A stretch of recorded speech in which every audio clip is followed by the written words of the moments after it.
e eu vou compartilhar. Não sei se todo mundo já está com o livro. Todo mundo já pegou o livro? Não respondo ainda, que eu não estou vendo vocês, que eu estou posicionando a página aqui. Não, eu não estou em São José. Eu já falei com o professor Mauro. Quando eu chegar aí, eu pego. Ele me entrega, tá? Eu Tranquilo. estou em São José, sou irmão do cara que organiza o negócio e não peguei. Não tem problema. Casa de Ferreira Espiritual. Mas agradecimentos ao Mauro que trouxe aqui, viu? O Mauro levou aí. Está fazendo um delivery, né? Ele falou comigo também, mas eu não... Tem taxa. Se quiser, ele leva em Brasília para você, Marina. Opa! Quem quer começar a ler? Vou pegar aqui da Ellen, aqui, ó. Pela minha janelinha aqui, a Ellen é a primeira. Pode ser, Ellen? A reflexão. Mitificaram Jesus. A gente está ouvindo um livro, como é que chama? Sublime Peregrino. Fala bastante de Jesus. A gente está ouvindo. Vocês já ouviram falar do Sublime Peregrino? Não ouvi falar. É interessante, do Ramatiz. Ele vai... tá.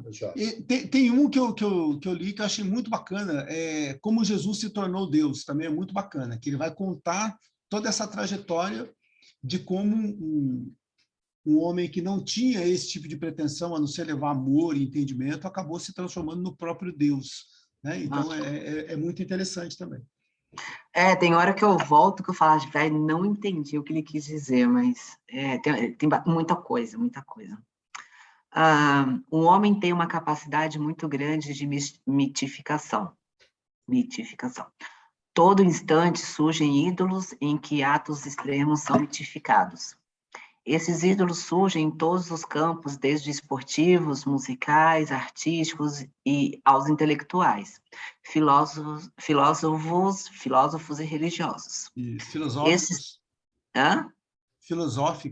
Filosóficos, ó. Esses trazem suas mensagens comportamentais e podem até revelar verdades transcendentes. Os valores em exagero os endeusam e cegam os seus adoradores e seguidores. Jesus realmente se dizia uma divindade ou os homens que endeusaram? Tá aí, né? Será que a gente consegue entender isso? Por exemplo, se a gente chegar ali, como a gente sempre brinca no ponto de ônibus e dizer quem é Jesus, todo mundo vai dizer Jesus é Deus, né? Ou a maioria vai dizer que Jesus é Deus. E se a gente for observar o mito que foi colocado na figura, no nome de Jesus, ele é imenso, né? Vocês já pararam para pensar nisso?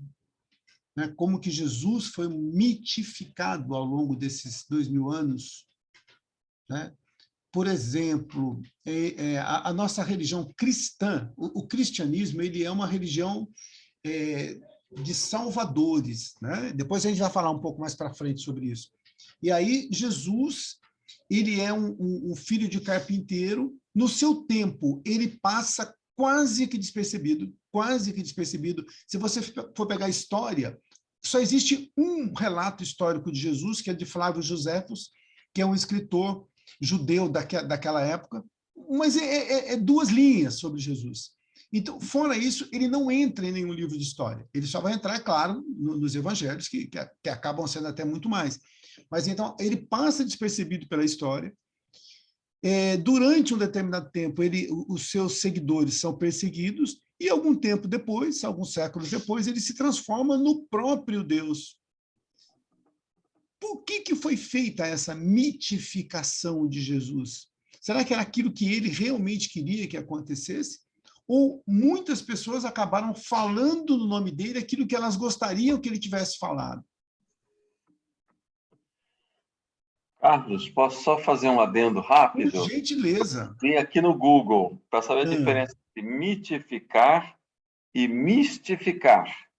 Uhum. Mistificar tem a ver com algo com engano, logro, ilusão, engodo, falsidade, enganação. O mitificar tem a ver com tornar um mito. Isso, exatamente. Eu também fui olhar que era mitificação. Pô, desculpa, gente, eu achei que todo mundo sabe. Mas aí vai na linha que você está falando de Deus, né? Você transformou no mito. Transformou no mito. Tá? Então, é diferente de mistificar, né? Então, o que eu faço? Eu transformo ele no mito. Né? E aí o mito fica alguma coisa assim, meio que não cabe mais discussão quando você chega e fala alguma coisa.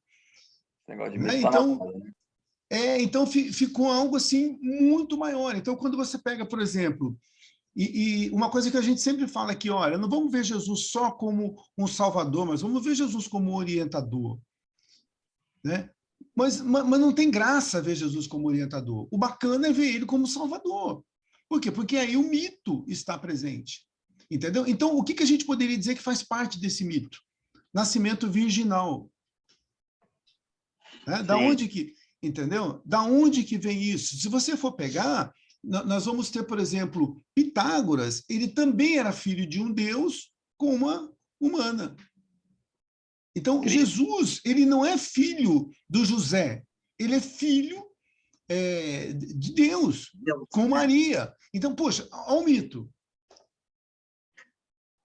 Né? E aí, quando você vai construindo toda essa narrativa, a própria ressurreição, né? O primeiro milagre. Então, todas essas narrativas, elas podem até ter alguma coisa de real, e a gente sabe que muitas têm mesmo algo de real. Mas, em outro momento, elas foram todas se transformando e formando uma figura, entendeu? Que depois de um certo tempo, você não sabe mais o que realmente aconteceu e o que não aconteceu. O Gibran Khalil Gibran, que é um baita do escritor, a gente já citou ele algumas vezes aqui, ele fala que o dia que Jesus de Nazaré se encontrar com Jesus dos homens vai ser um desacerto danado, que eles não vão conseguir se entender. Né? Porque os dois são completamente diferentes. Né? Por quê? Porque o Jesus de Nazaré é aquilo que era. O que é o Jesus que dos cristãos? É aquilo que foi transformado pelos mitos. Pode falar, Ellen. Estou te ouvindo. Você me lembrou de um texto de Augusto dos Anjos, é um pseudônimo do Fernando Pessoa, né? Que ele senta com o menino Jesus no alto da campina, assim, da cidade dele, e Jesus começa a falar do menino Jesus, ele senta do lado do menino Jesus. E aí ele começa a falar do mito que criaram em cima dele, que ele só queria ser feliz. É um poema muito bonito, Fernando Pessoa. Eu não lembro o nome do poema. E aí ele fala assim, não me deixaram nem ter uma mãe, que nasci de chocadeira. Pois é. E você vê, ó, e a própria Virgem Maria, depois, ela também se transforma no mito, principalmente para os católicos. Né? E será que no meio espírita a gente também mitificou alguém? Sim, Chico Xavier e o próprio Jesus. Nesse livro que a Ellen está lendo, Ramatiz é uma coisa que ele não é alinhado completamente com o kardecismo, né? Sim. Então ele fala que Jesus, na verdade, um grande espírito, o maior espírito que teve aqui na Terra, mas ele era um médium do Cristo. Não. Isso é super polêmico também. Então, aí que começa esse tipo de coisa, especulações de quem era Jesus, né? Por isso que eu estou puxando esse tema. Aí você falar isso dentro do espiritismo, ou você... Não que seja verdade, eu não sei se é verdade, não consigo entender, uma coisa que esteja lá em cima. Mas só você questionar se isso é possível, já é uma grande afronta, ou você não pode levar isso para um centro espírita e abrir esse tipo de discussão. Tem gente que vai dizer até que Jesus não pode nem ser considerado médium. Né? Porque, mas quem queria dar orientação para Jesus? Se ele é o cara. Entendeu? Então, por exemplo, o Chico recebe de espíritos superiores. Jesus recebe de quem? Se ele é o bambambam. Não tem ninguém para orientar. Então, ele não seria médium. Tudo foi da cabeça dele. Entendeu? Você vai ouvir uma porção de coisas. Né? Então, assim, a gente vai ver que em todas as religiões são criados os mitos, né? E aí, uma vez esses mitos criados, a gente não tem mais como... Porque se você tira alguma dessas peças aí, isso desmorona totalmente. Você quer ver uma coisa? Lembra daquele... A gente já citou isso aqui, mas naquele filme O Corpo. que alguém julgou ter achado um corpo e supostamente seria de Jesus. Aí a igreja vai lá e bate. Não pode achar o corpo de Jesus. Por quê? Porque ele ressuscitou. Se ele ressuscitou e o corpo foi arrebatado aos céus, não pode ter corpo. Se você achar corpo, você desmonta a ressurreição. Se não tem ressurreição, Jesus não é Deus, ele não pode ser aquilo que queria. Então, você tira sabe quando você monta aquele pega-varetas? Então, se você tira uma, você desmorona tudo. Mas como é que Jesus vai ser Deus se ele fala que na casa do meu pai há várias moradas? Então, mas aí ele vai dizer em alguns momentos que eu e o Pai somos um. Porque Antes que todo Abraão... mundo vem de Deus. Isso. Aí ele vai dizer também, antes que Abraão fosse, eu sou. Aonde que está Abraão? Abraão está antes de Moisés. Moisés está 1.300 anos antes de Jesus, Abraão deve estar uns 1.500. Então, antes que... Porque o nome de Deus, né, quando perguntam, né, como é o nome de Deus? Eu sou. Né? Então, assim, antes que Abraão fosse, eu sou. Então, se antes que Abraão fosse, 1.500 anos atrás, ele já era, e se não existe pré-existência da alma, eu sou criado no momento da concepção. Então, se ele já existia antes da concepção, ele só pode ser Deus. E se eu matamos ele, e ele ressuscitou, poxa, é Deus. Entendeu? Então, você monta uma teologia em cima disso, e depois você não tem saída, você não tem como sair disso que você montou. Se você fala que Jesus é um espírito evoluído, e que na época de Abraão, ele já era um espírito evoluído, e que agora ele desencarnou, e apareceu aqui materializado, pô, está tudo explicado, ele não precisa ser Deus. Agora, se eu não entendo dessa maneira, e eu entendeu? Porque eu falo assim, o espírito é criado no momento da concepção. Então, qualquer coisa que houver antes, já fugiu do meu controle. Então, você vê como que você cria uma teia de aranha e depois você não consegue sair dela. Fala, Fabiano, boa noite. Uma instituição, né? Exatamente. Para manter essa instituição viva é que você tem que ter os dogmas, né? Tem que as ter. Verdades absolutas. A gente tem uma aula na Escola de Aprendiz do Evangelho, e é interessante, né? Eu vou até dizer uma coisa aqui para vocês. Vamos ver se todo mundo mata a charada, né? Deus dos céus, né? Do sol e da lua, ou seja, Deus do universo, né? Nasceu de forma milagrosa, sem envolvimento sexual. Seu nascimento é comemorado em 25 de dezembro. Em sua passagem, ressuscitou um homem chamado El-Azar-Us. Um dos seus títulos é Caraste. Lutou durante 40 dias no deserto contra as tentações da entidade demoníaca. Batizado com água pelo seu predecessor. Né? Eu não estou falando os nomes aqui para não matar a charada aí de vocês. Né? É representado por uma cruz. E é considerada a Trindade, o Pai, o Filho e o Espírito. Nós estamos falando de quem?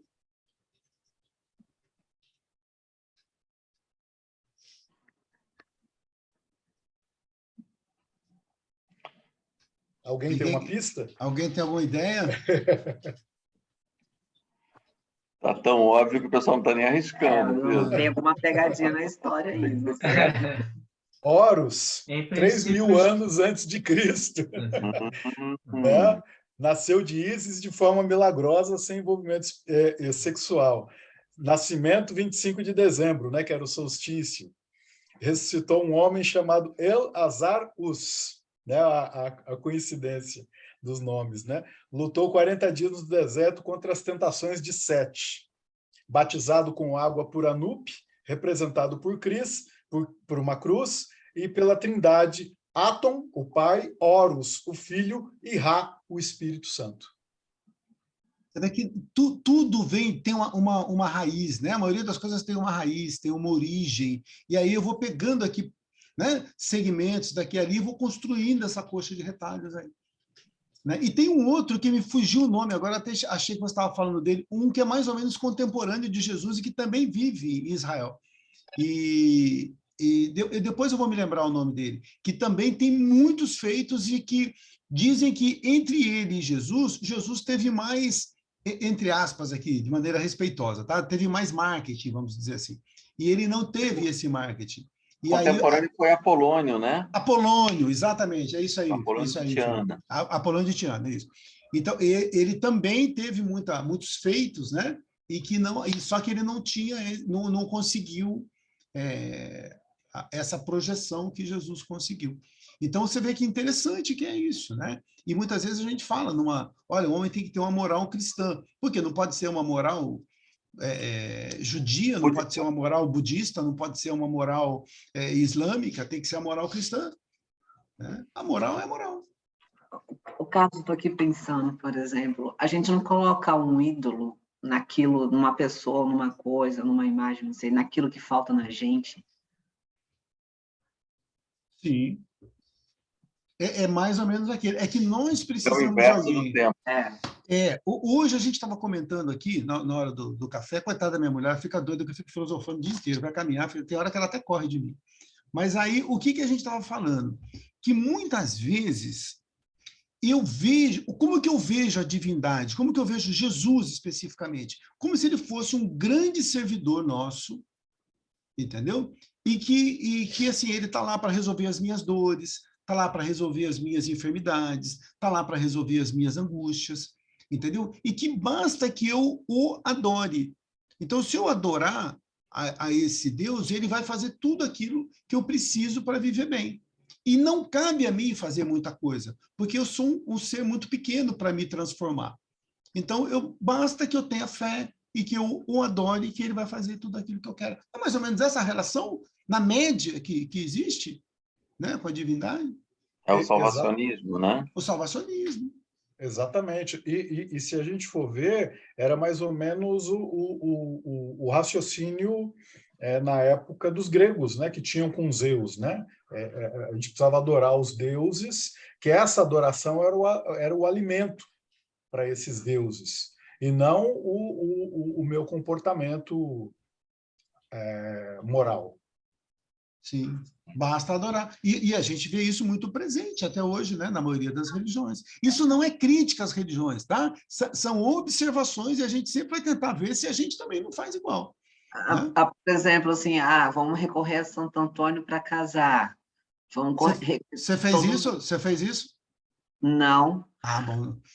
Eu corri atrás mesmo. Não, eu corri atrás mesmo. Indelicadeza, né, professor?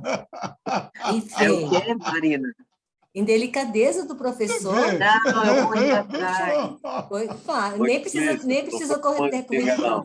Não, essas coisas eu acho que é que nem o Carlos está falando, não é eu sentar e ficar pedindo para Santo Antônio. Vai eu que não fosse atrás, não ia dar certo. Exatamente. Igual a minha mulher ficou atrás de mim até eu casar com ela. Enquanto eu não casei também, ela não. Aqui em casa foi assim, tá? Deixa ela escutar aí. Eu sei que não foi, eu sei que você mas aqui em casa foi. Aula!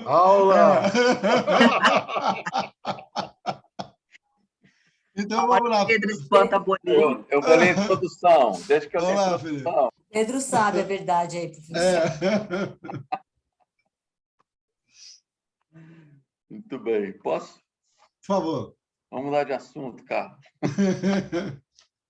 Introdução. Esse capítulo tem por finalidade esclarecer e aprofundar nossos conhecimentos nos conceitos da religião, religiosidade, mito e sagrado, a fim de que possamos entender melhor o que professamos a nossa crença, o que e como professamos a nossa crença. O entendimento de tais conceitos nos fará compreender melhor o que Jesus queria dizer com adorar a Deus em espírito e verdade. Nesse aspecto, procuramos investigar se esse adorar se refere a uma entrega incondicional, impensada e mesmo sem o devido entendimento, ou se para alcançarmos essa verdade teremos necessidade do uso do logos, do intelecto ou da razão. Quando Kardec se referia à fé raciocinada, sua proposta conduzia, como bem diz, as palavras de Jesus, onde não basta só a fé provinda do coração, mas as verdades são aquisições através do intelecto, pelos caminhos da razão, do raciocínio e da lógica. É o que a gente estava dizendo, né? Então, o que seria esse adorar a Deus em espírito e em verdade? Será que a gente conseguiu entender direito esse ensinamento, né? Se eu perguntasse o que é adorar a Deus, o que será que a gente poderia entender por isso? O que é adorar a Deus?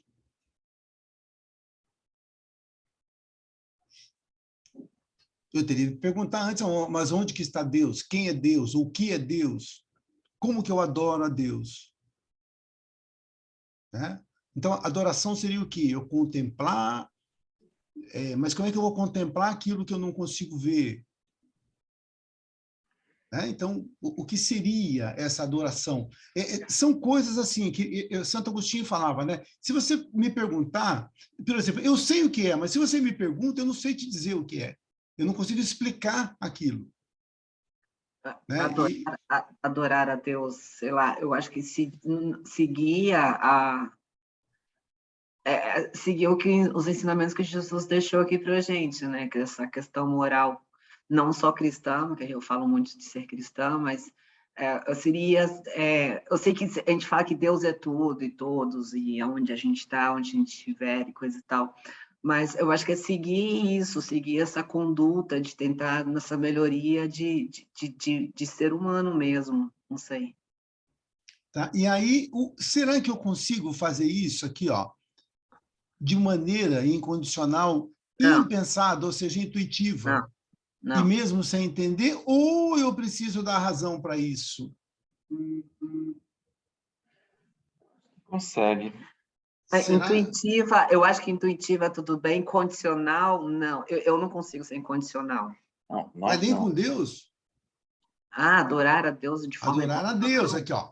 Se esse adorar é uma entrega incondicional, impensada, ou seja, intuitiva, e mesmo sem entendimento, ou para eu fazer isso, para eu alcançar essa adoração em espírito e verdade, eu preciso do intelecto, eu preciso da razão. Né? O que o Kardec vai dizer? Ele está falando em fé raciocinada. Né? Então, ou seja, não basta só essa fé que é impensada, mas eu tenho que entender um pouco essa fé. Eu tenho que racionalizar essa fé. E quando eu consigo racionalizar essa fé, para Kardec, aí eu consigo chegar mais próximo disso. Então, o que Santo Agostinho... Eu vou de novo em Santo Agostinho, que ele fala assim, ó, é preciso compreender para crer e crer para compreender. Deu nó na cabeça ou não? É uma roda, entendeu? Eu preciso...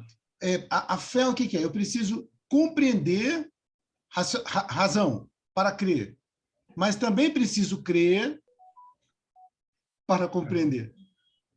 Eu não consigo uma coisa só. Uma coisa depende da outra. Eu acho o seguinte, o Carlos, assim, primeiro, a primeira pergunta, né, adorar a Deus. Acho que a gente está muito longe de conseguir definir Deus. Então, o que a gente tem mais próximo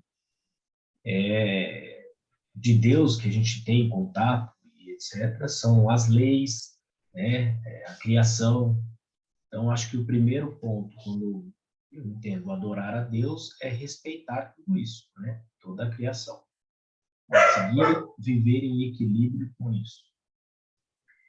E a segunda pergunta, né, eu acho que é possível, mas não no nosso nível. Um dia a gente chega, conforme a gente for entendendo, né, essa definição de Deus, eu acho que a coisa vai ser mais incondicional, ela vai estar mais interior, a gente já vai ter passado por essa fase raciocinada, né, e ela vai internalizar em nós. Então, nós vamos viver de forma incondicional. Mas hoje ainda precisamos disso. Quando a gente pega, por exemplo, a fé raciocinada, então, vamos pegar alguns exemplos aqui. Boa o que você falou, Fabiano. Eu pego pessoas, por exemplo, que se revoltaram contra a divindade porque perderam entes queridos, muito próximos, ou passaram por dificuldades, e aí falou assim, olha, já que Deus me tirou essa pessoa, eu não acredito mais nele. É como se tivesse ficado de mal com Deus. Eu já vi, não foi só um caso desse, não, eu já vi alguns casos, talvez vocês já tenham visto também. Né? Então, isso era fé raciocinada? Não era. Era uma fé que eu simplesmente acreditava. Então, era a fé que só vinha do coração. Mas ela não tinha a razão em cima dela.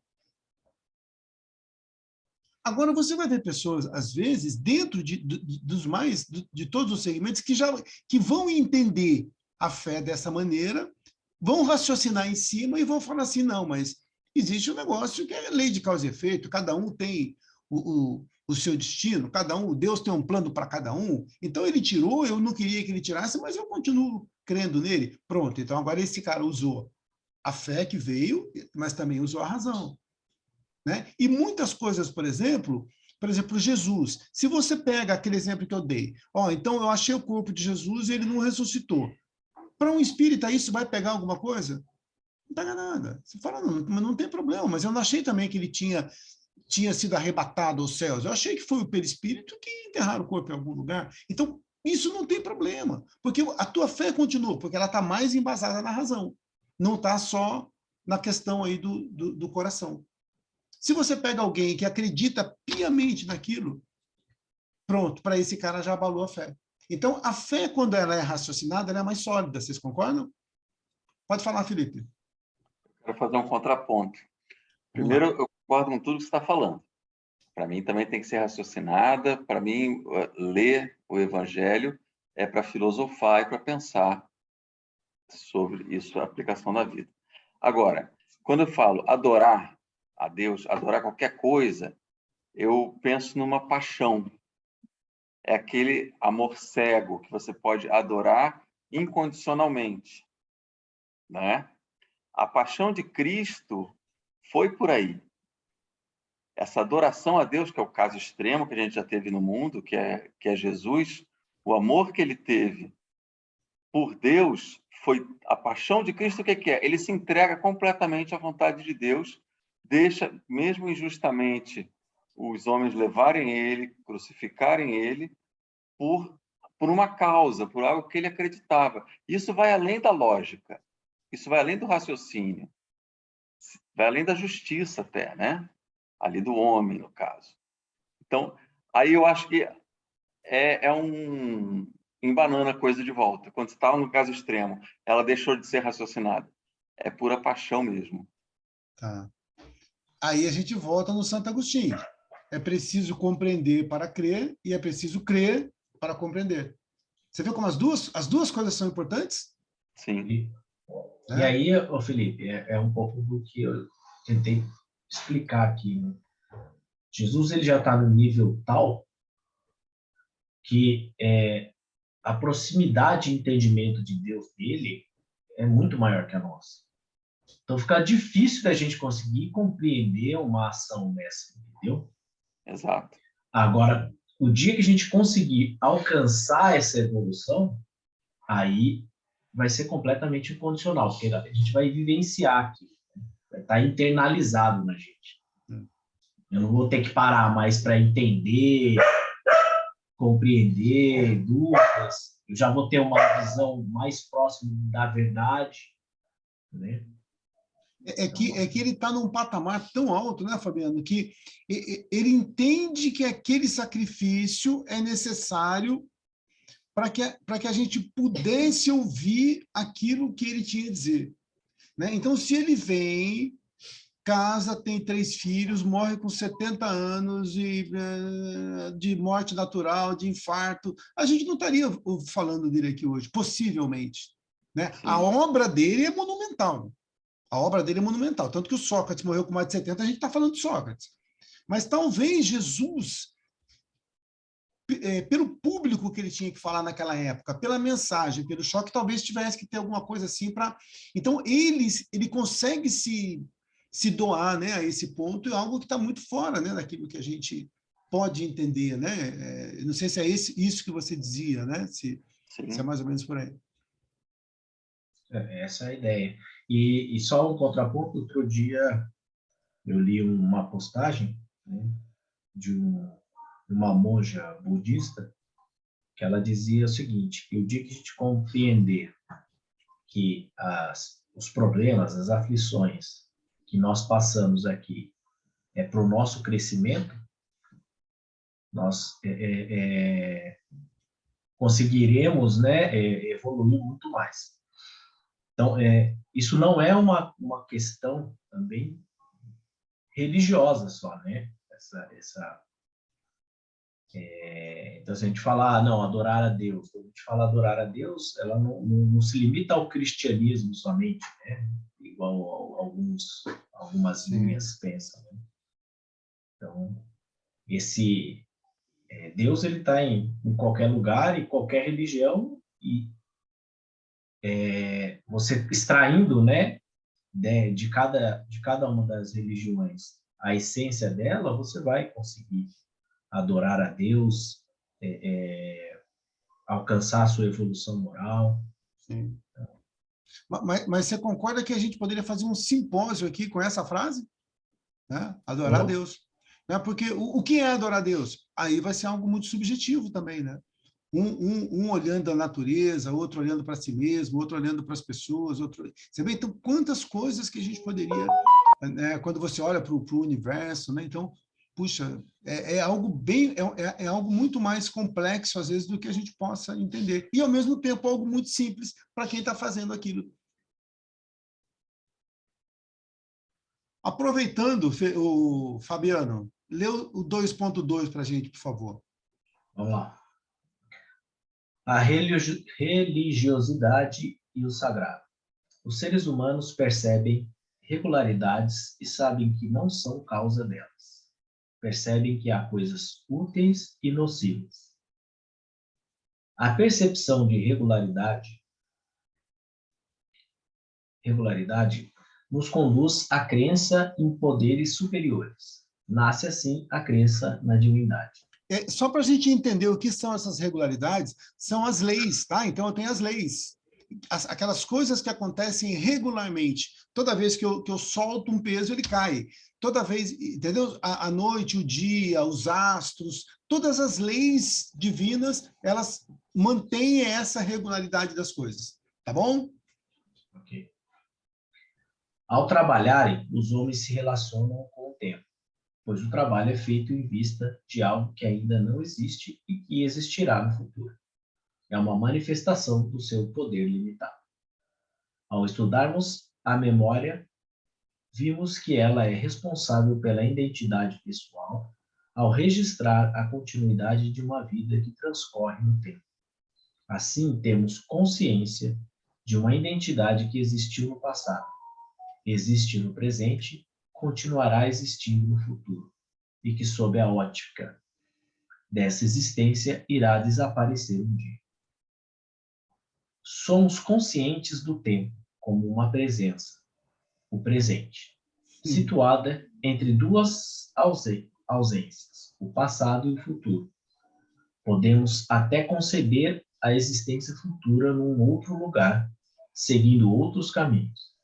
A crença no poder superior, divindade, e numa vida pós a morte material, define o núcleo da religiosidade e se exprime na experiência do sagrado.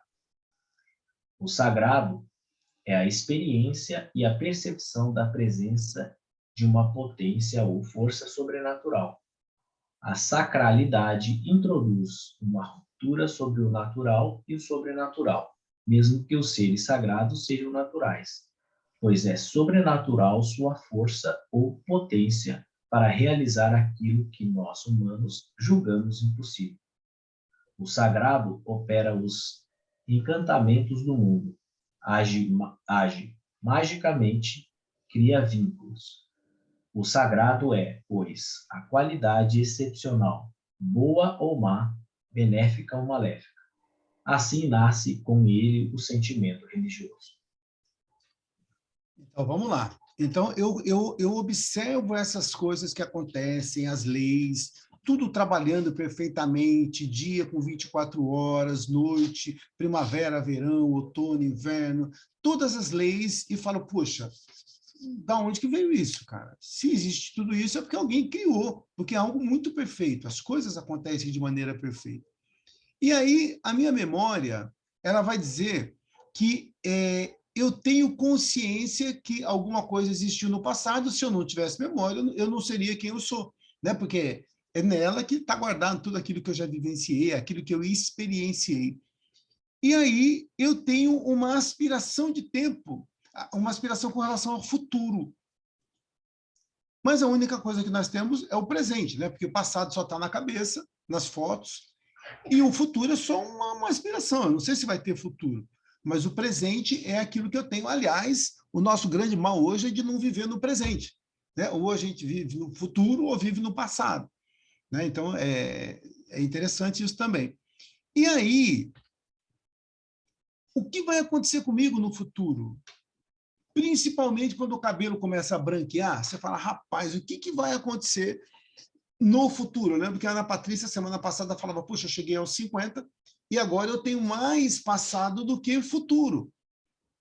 Não conta para ela, mas olha que ela chegar nos 60, ela vai ver que tem menos futuro ainda do que, né? E a cada dia que passa, se eu pensar nessa ótica somente material, é algo desesperador, porque você vai falar assim, poxa, cada dia que passa não é um dia a mais, é um dia a menos que eu tenho.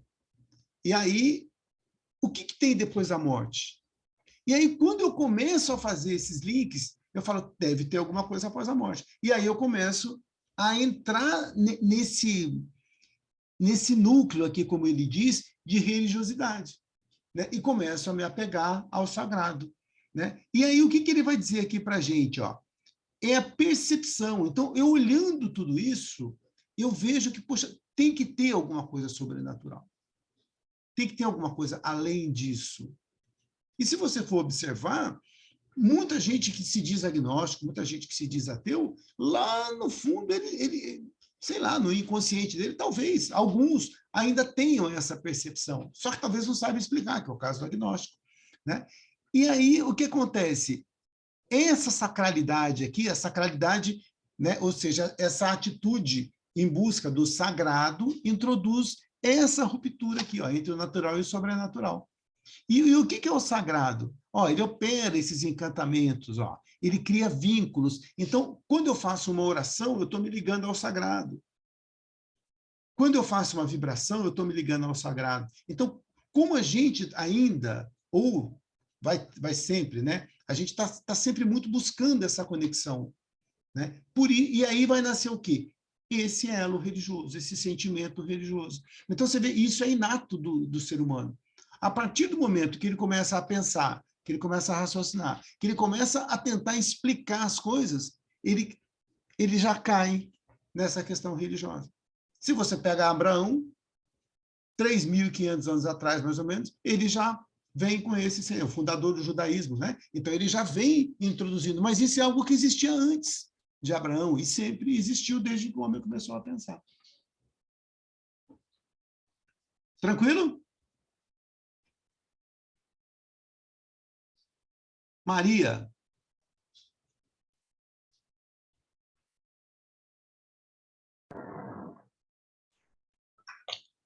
Sim. A religião e a origem do homem. A religião é o religar. A religião é um vínculo entre o mundo profano e o mundo sagrado, isto é, entre a natureza e as divindades. A Arca da Aliança é o símbolo do vínculo que une o povo hebreu ao seu Deus. No cristianismo, Pedro tem as chaves do reino. O que ele ligar na terra será ligado no céu. Os céus, o Monte Olivo, as montanhas do deserto de Israel, templos e igrejas são os santuários. Para certas religiões, esses lugares são moradias dos deuses. A religião não transmuta apenas o espaço, mas também qualifica o tempo, dando-lhe a marca do sagrado. Narra a origem dos deuses e, por sua ação, a origem das coisas. A narrativa sagrada é a história sagrada que os gregos chamavam mito. O mito é a maneira pela qual a sociedade narra para si mesma seu começo e toda a realidade. Com o surgimento da filosofia, depois dela a teologia, a razão exigia que os deuses fossem eternos. E deixa eu só fazer para não ficar muito aqui. Ó. Então, essa religião, a gente sempre fala nesse religare, né? Que é o nosso vínculo lá com a divindade. Na Arca da Aliança, eu até... todo mundo sabe, já viu essa ideia de Arca da Aliança, né? Todo mundo sabe o que é isso? Né? Então, lá para os judeus, dizem que ela está perdida, né? E lá para os judeus, ela guardava as tábuas do mandamento de Moisés, a vara de Abraão, o vaso de Maná. Então, era uma aliança entre Deus e o seu povo. Tá? Então, é algo físico mesmo. Tá? Ela vai começar aqui. Ó. Quando a gente está escrito mito, a gente poderia tentar escrever aqui. Ó. Agora, talvez fique mais claro isso para vocês. Tá? A mitologia grega. Então, o que a mitologia grega faz? É o estudo, o entendimento desses mitos. Né? E a gente tinha, você vê, lá atrás a gente já tem uma explicação. O que é isso?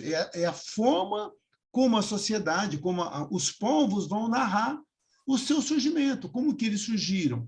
Né? E é muito bonita a mitologia grega, né? Se você for pegar lá Zeus, então tem uma porção de explicações de deuses, né? Cada um com o seu departamento lá, inclusive Ellen, devota de Santo Antônio. O que tem a ver? Se você pega, por exemplo, lá na mitologia, você tem lá o deus do amor, Eros, não tem? Então, quando eu pego... É Antônio.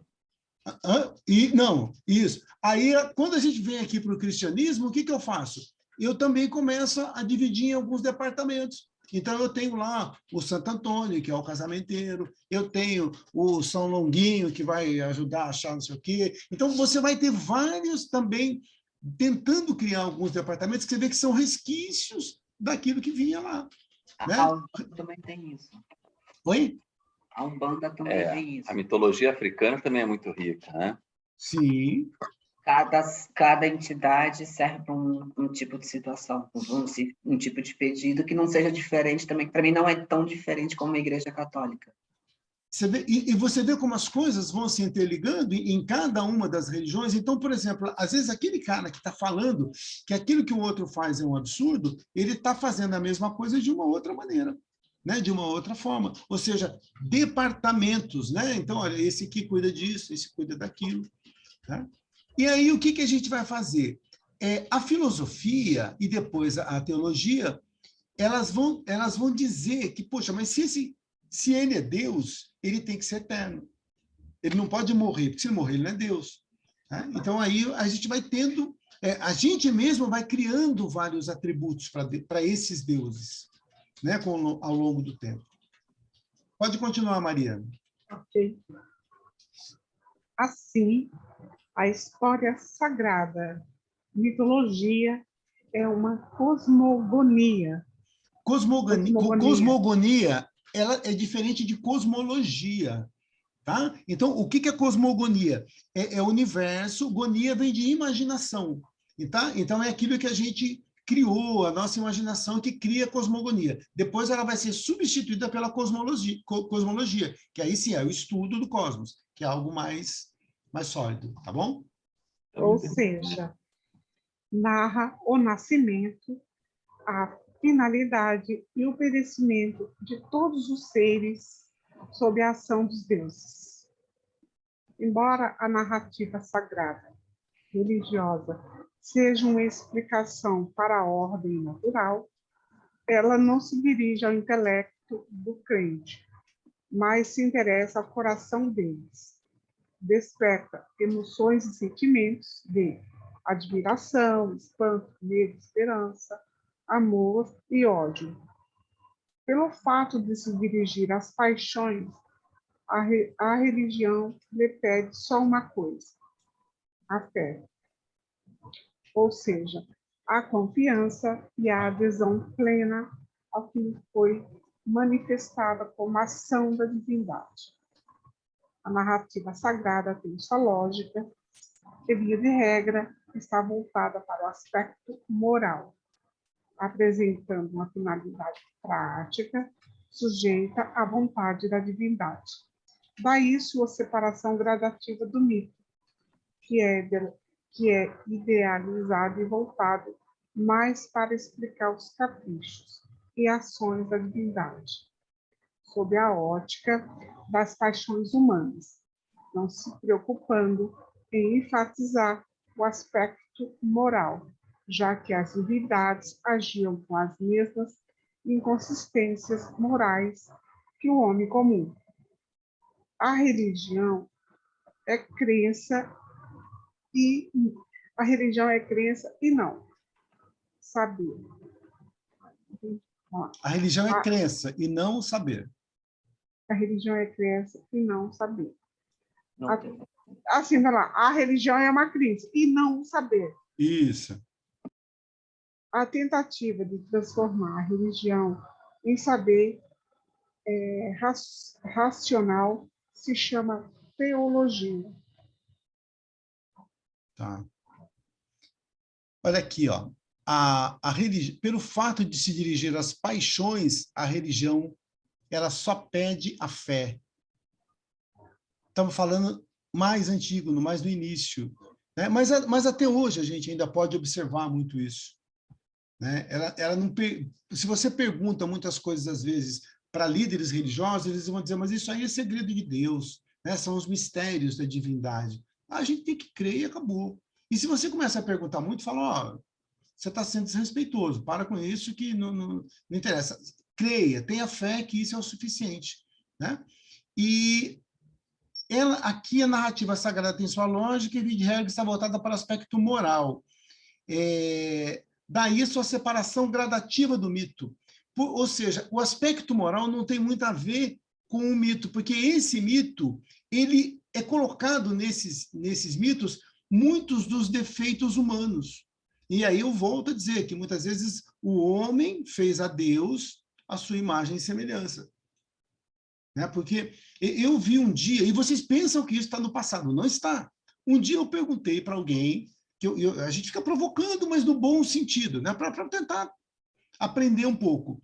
E eu perguntei, e alguém me falou assim, um evangélico, ele falou assim, Deus gosta de ser adorado. Eu falei, mas por que Deus gosta de ser adorado? Ele falou, porque Deus, ele também gosta de ser agradado, porque, de uma certa forma, ele também tem as suas vaidades. Eu falei, mas você acha que... Mas você está falando que Deus tem vaidade, que Deus gosta de ser agradado? Será que a vaidade não seria um atributo humano que a gente está colocando em Deus? Ele falou assim, olha, o Deus é meu e eu faço dele o que eu quiser. Eu falei, tá bom, o Deus é teu. Que acaba o argumento, né? Porque eu estou colocando em Deus atributos que são meus. Né? Então, pergunte para alguém, para você, por que ele gostaria dessa adoração? Né? Mas isso eu já me perguntei uma vez, no próprio Pai Nosso e nos 10 Mandamentos. A primeira coisa é amar a Deus. E aí eu fiquei me perguntando, Deus precisa do meu amor? Será que é Deus que precisa do meu amor? Ou sou eu que preciso amar a Deus? Que, como você colocou, é o equilíbrio do universo, são as leis das coisas, é a natureza, é tudo que é belo que não foi feito pelo homem. Esse amor me faz bem. Amar esse conjunto, esse equilíbrio universal, que é importante para mim. Eu acho que não é o contrário. Deus não está precisando do meu amor. Se você imaginar um Deus imanente, o que é o Deus imanente? Que está em todos, o Deus que está no Fabiano, que está no bolsonarista, que está no lulista, que está no cirista, que está no corintiano, no palmeirense, em todos os lugares, é importante que eu ame a Deus, porque eu estou amando o outro e vendo Deus nesse outro. Se eu imaginar um Deus transcendente, fora e ficar amando só esse Deus, sem fazer nada em prol daqueles que estão aqui, seria algo relativamente inútil. Eu ouvi um termo hoje que eu achei interessante, seria só um exercício filosófico. Tá? Eu só estou fazendo um exercício da mente aqui, filosofando. Então, a filosofia, a busca de Deus, ela tem que ter um resultado prático. Ela tem que fazer com que eu entenda melhor. À medida que eu entendo melhor, através da razão, eu passo a fazer a coisa de uma outra forma. Porque senão, se eu pego esse Deus transcendente e fico adorando ele o dia inteiro, e o vizinho precisando de ajuda, as pessoas precisando de ajuda, e eu não faço nada para essas pessoas, realmente é uma coisa vã. Você vê até a forma como eu encaro Deus, ela pode justificar esse amar a Deus ou não. Só que na maioria das vezes, você não fala de um Deus imanente, você fala de um Deus transcendente. Ô, Carlos, está muito na moda, pessoal, falar muito. Somos todos um. E Plotino uma vez falou, tudo é um. Então, pois tudo é Deus. E aí, se Deus é tudo, e tudo é Deus, como é que eu vou amar Deus como eu amo o meu cafezinho preto com adoçante de manhã? Mas se Deus é tudo, Deus está no cafezinho. Eu vou beber Deus, meu Deus. É muito complicado. Eu vou tomar muito Deus agora.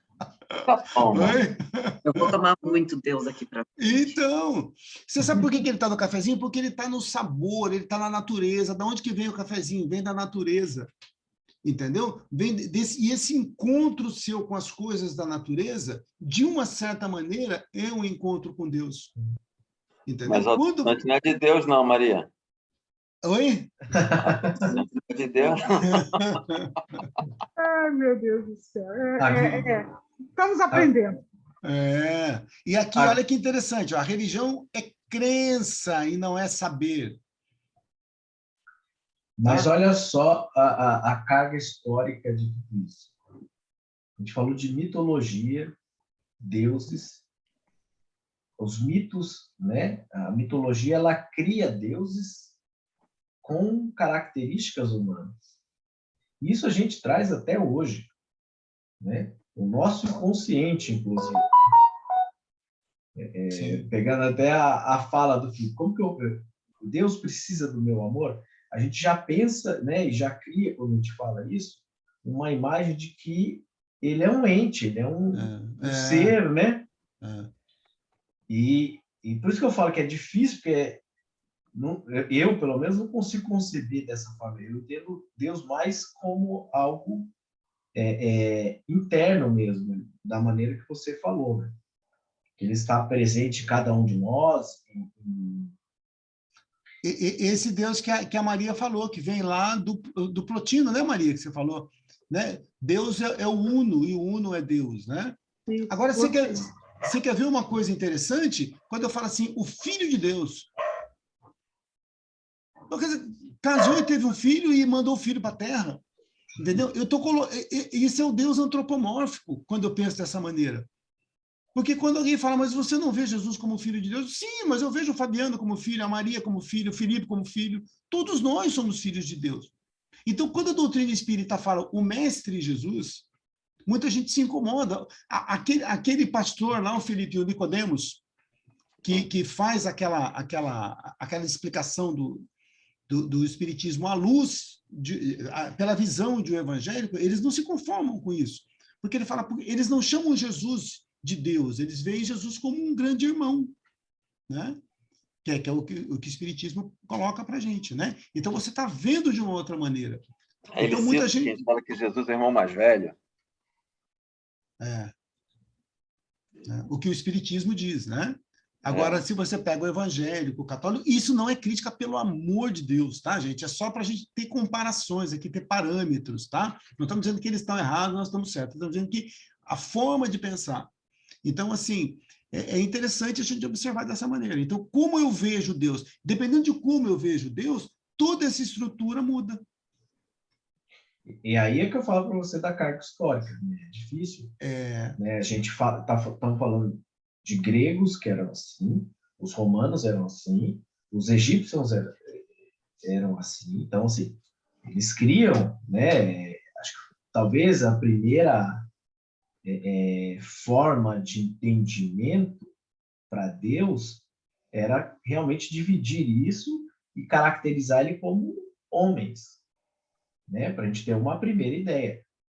Conforme a gente vai evoluindo e compreendendo, aí vem a questão da fé raciocinada, né? A gente parar, pensar, questionar, a gente começa a tirar um pouco, né, esse estigma que existe, para que a gente consiga dar um passinho a mais nessa definição de Deus, porque é muito complexo, né? A Maria falou, né? Como é todos nós somos Deus, né? O uno, né? Isso, Mas ao mesmo tempo, todos nós somos individuais, né? Nós nunca vamos ser Deus, né? Na sua plenitude, porque Deus ele é o princípio de tudo, ele é uma força inteligente, etc. Então, eu não vou me juntar, né? Me tornar Deus, né? Eu vou continuar sendo a minha unidade, mas trabalhando no conjunto de forma como se fosse uma equipe mesmo. Eu acho que essa ideia de equipe que eu acho que, né, sociedade. Imagina o corpo humano. O nosso corpo não é formado por milhões de células. Sim. E cada uma, elas fazem parte desse todo.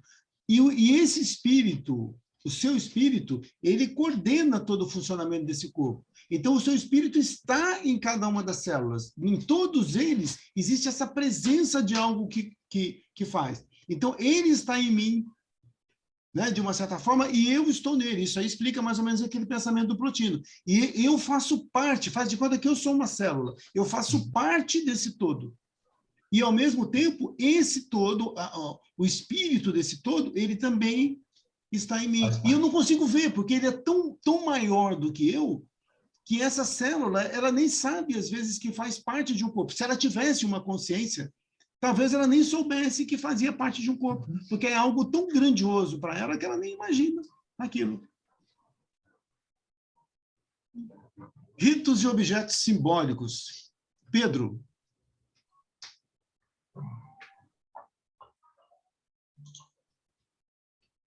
Estava falando sem abrir.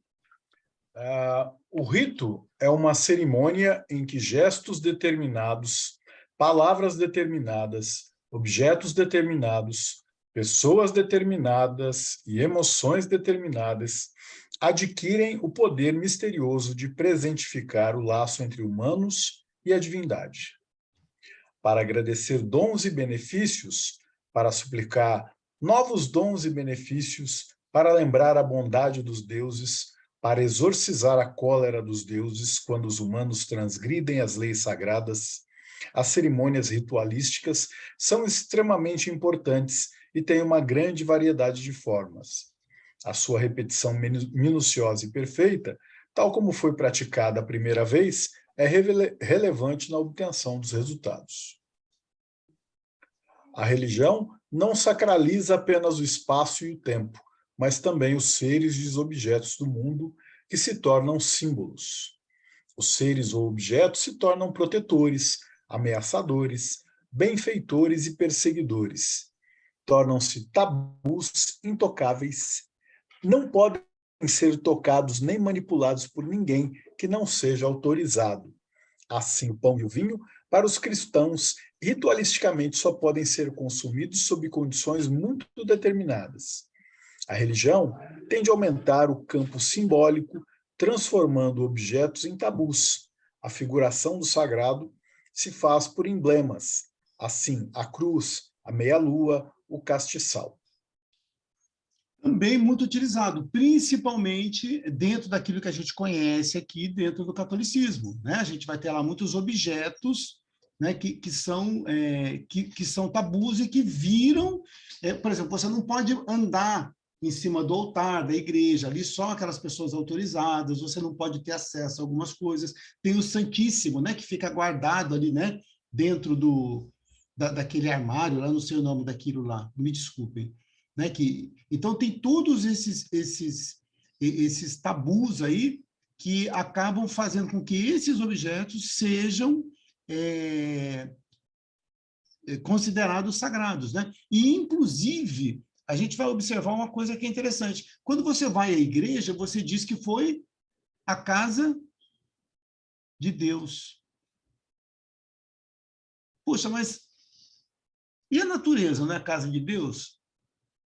E a praia, não é a casa de Deus? O campo, não é a casa de Deus? Né? Então, a gente pegou um lugar de pedra e transformou aquilo na casa de Deus. Como se quando você sai da igreja, o resto não fosse. E às vezes é umas casas de Deus bem malemar, né? Bem malemar, né? Então, olha que doideira que a gente faz. Né? Então, olha, você está na casa de Deus. Não, a casa de Deus é tudo. O universo é a casa de Deus. Não fale isso para o padre, que ele vai ficar bravo com você. Mas, né? Então, quando você extrapola, por isso que eu falo, quando você racionaliza a tua fé aumenta. Ela aumenta. Ela não diminui, ela aumenta, porque ela não está mais circunscrita a um determinado... Ela está no todo.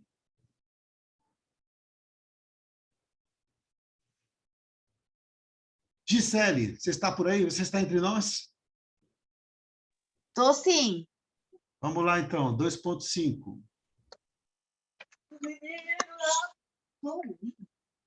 Normalmente, nas religiões, os deuses se manifestam aos humanos e os levam a ver outra realidade escondida sobre a realidade cotidiana. A divindade, levando um humano ao seu mundo, desvenda-lhe a verdade e o ilumina com sua luz. É a aletheia, verdade grega. As religiões em que Deus se revela sem precisar que o ser humano saia do seu mundo. Há religiões em que Deus se revela sem precisar que o ser humano saia do seu mundo. Ele revela a sua vontade, a vontade de Deus. Assim, de uma forma ou de outra, a manifestação da verdade ou a revelação da vontade exprimem que aos humanos é dado conhecer seu destino, a conhecer as leis divinas. A vontade divina pode tornar-se facilmente conhecida pelos humanos na forma de leis divinas, mandamentos, ordenamentos, comandos. Portanto, a ordem no mundo decorre dos decretos divinos, por exemplo, os 10 mandamentos. O modo como a vontade divina se manifesta em leis são de dois tipos. A divindade usa intermediários para revelar a lei, os profetas, que estão constantemente relembrando a lei. Ou dois, o outro modo é aquele que utiliza um tipo especial de intermediário, os videntes, que interpretam os enigmas divinos, as pitonisas. Olha, você sobrou para todo mundo aqui, né? Então, como que eu poderia entender essas vontades? Né? Então, quando eu pego lá no judaísmo, eu vou ter os 10 mandamentos. E você repara, por exemplo, que quando eu pego, por exemplo, a maioria das religiões, inclusive a nossa, aquilo que foi revelado tem uma força muito grande.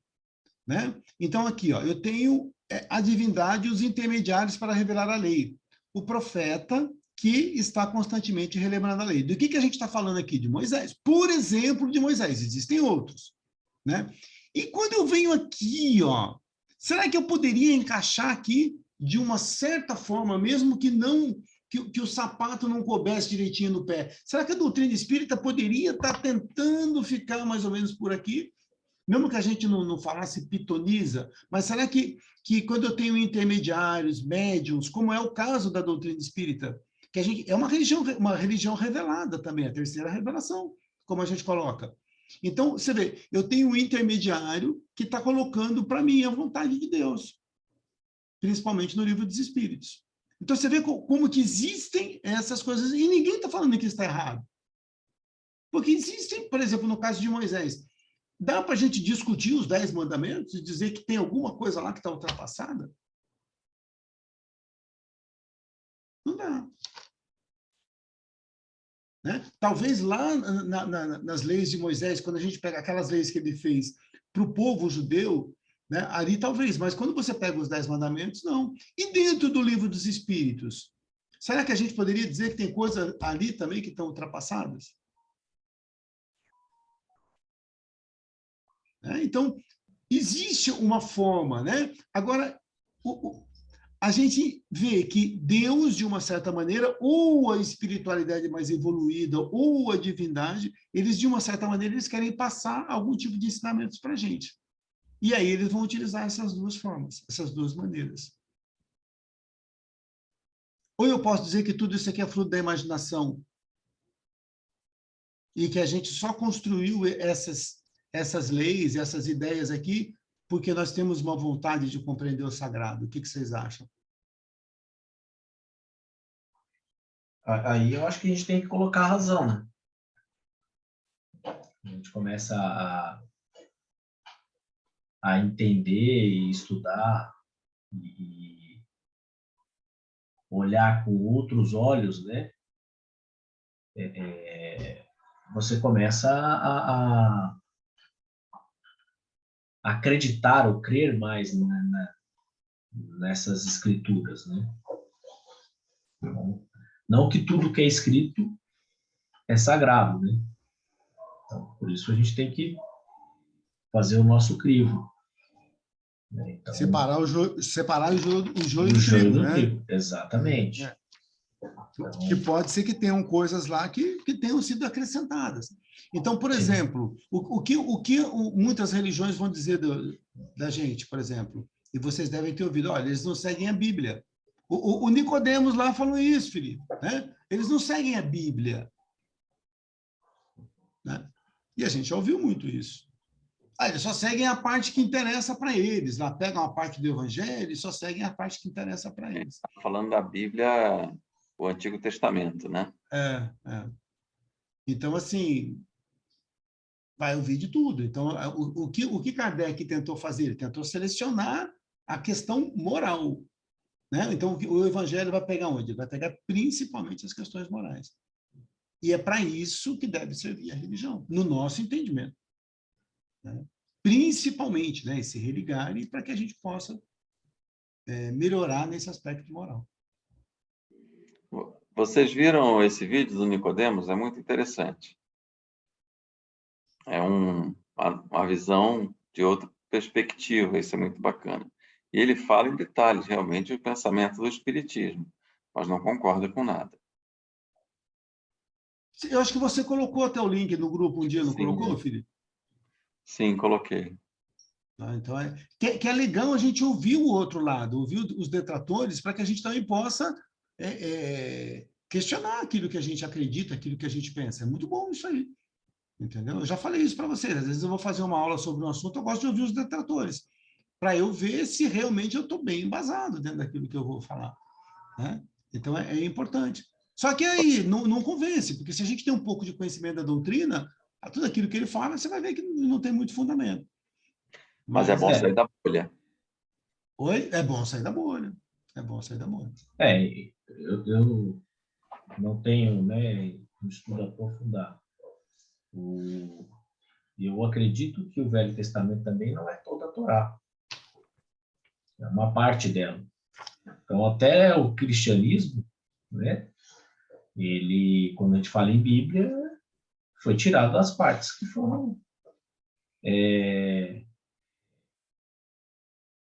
que selecionaram, né, vamos dizer assim, que acharam por bem o que acharam que eram corretos. Então, isso falando de Velho Testamento. Falando de Novo Testamento, temos os evangelhos agnósticos, que a Igreja Católica, ela simplesmente achou que aquilo não fazia parte. Os evangelhos apócrifos, né? Isso. Apócrifos. Apócrifos, que a gente tem lá uns 40 evangelhos, mais ou menos. E aí, o que foi feito? Separou os evangelhos canônicos. Né? E aí você tem Mateus, Marcos, Lucas e João.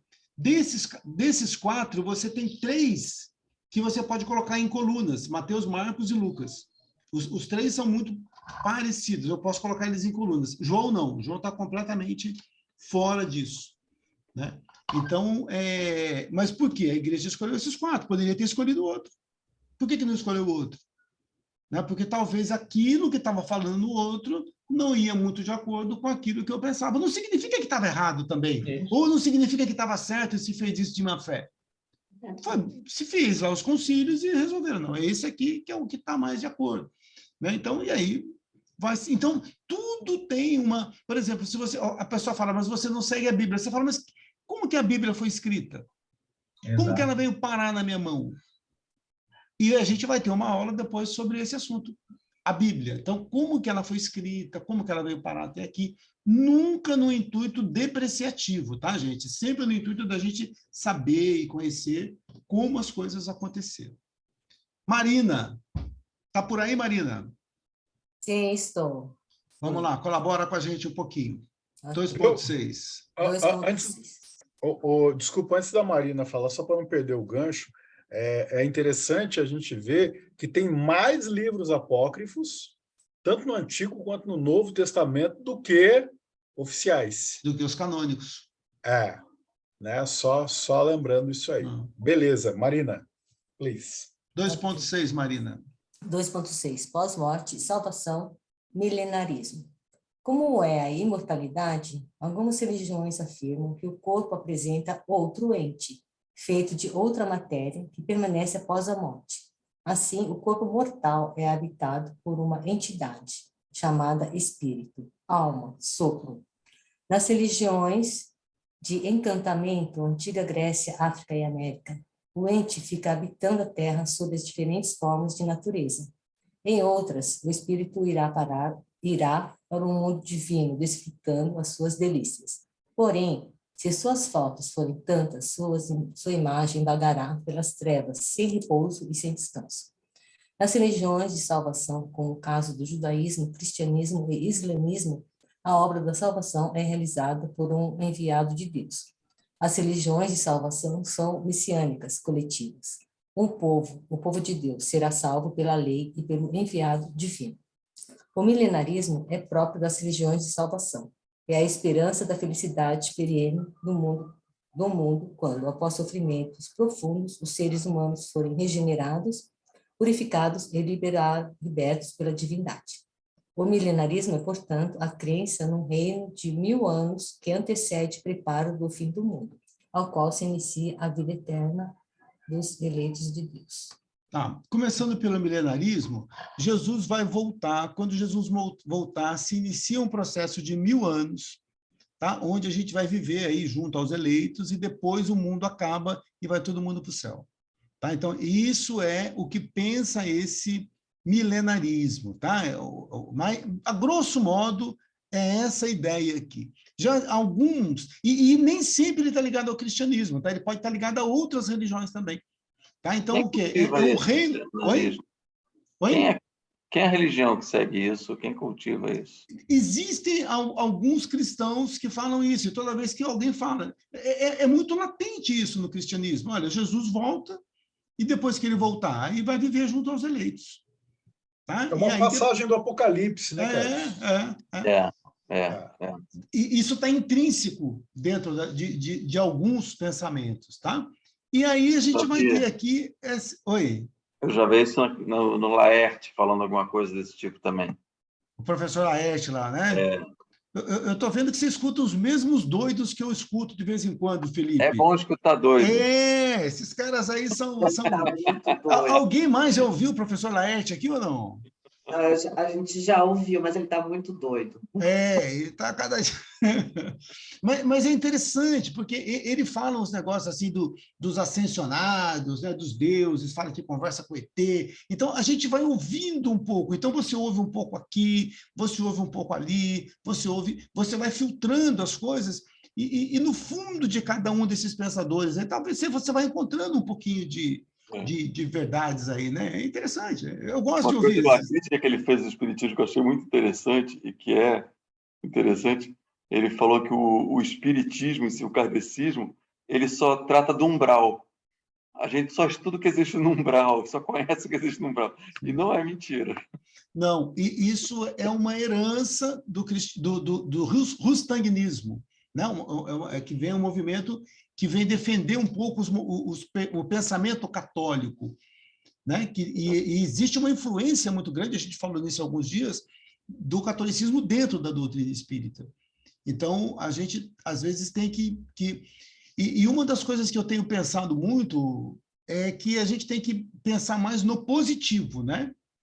E que se eu tiver que passar por algumas coisas nesse sentido, é mais para a educação mesmo, né? Mas, às vezes, se coloca muito medo. Olha, quando você morrer, você vai para o umbral, porque o André Luiz ficou 8 anos no umbral. Se ele ficou 8, você vai ficar 20, e não sei o quê. E aí não tem como, cara. A hora que eu morrer, eu vou procurar um umbral. Porque aquilo ficou tanto na minha cabeça que eu não tenho... Você entendeu? E aí eu acabo buscando essas regiões, né? Então, a gente entendeu. O André Luiz era o André Luiz. E eu tenho que buscar a minha melhora. Minha meta não é passar no umbral, não. Não é, eu quero direto, sem escala também, né? Não sei para Nem onde. penso não nisso. sei para onde que a gente vai, direto. Mas vamos lá. Quem que lê agora para a gente? Acho que todo mundo já leu, né? Então eu leio, foi o primeiro. Vamos lá, Ellen. A finalidade da religião e a crítica. O sagrado dá significação ao espaço, ao tempo e aos seres que nele nascem, vive e morre. O sagrado, se transformando em religião, confere a elas as seguintes finalidades. 1. Proteger o ser humano contra o medo da natureza. Faltou ponto e vírgula. Dá aos humanos um acesso à verdade ao mundo, encontrando explicações para a origem, forma, a vida e a morte. Oferecer aos humanos a herança de vida após a morte. A esperança. Eu falei o quê? Herança. Nós hoje estamos mal. Oferecer consolo aos aflitos, dando-lhes uma explicação para as dores físicas e psíquicas. Garantir respeito às normas, às regras e os valores da moralidade estabelecida pela sociedade. As primeiras críticas à religião partiram dos filósofos pré-socráticos sobre o politeísmo e antropomorfismo dos seus deuses. A outra crítica partiu de Epicuro e Epicuro e foi reforçado posteriormente por Lucrécio.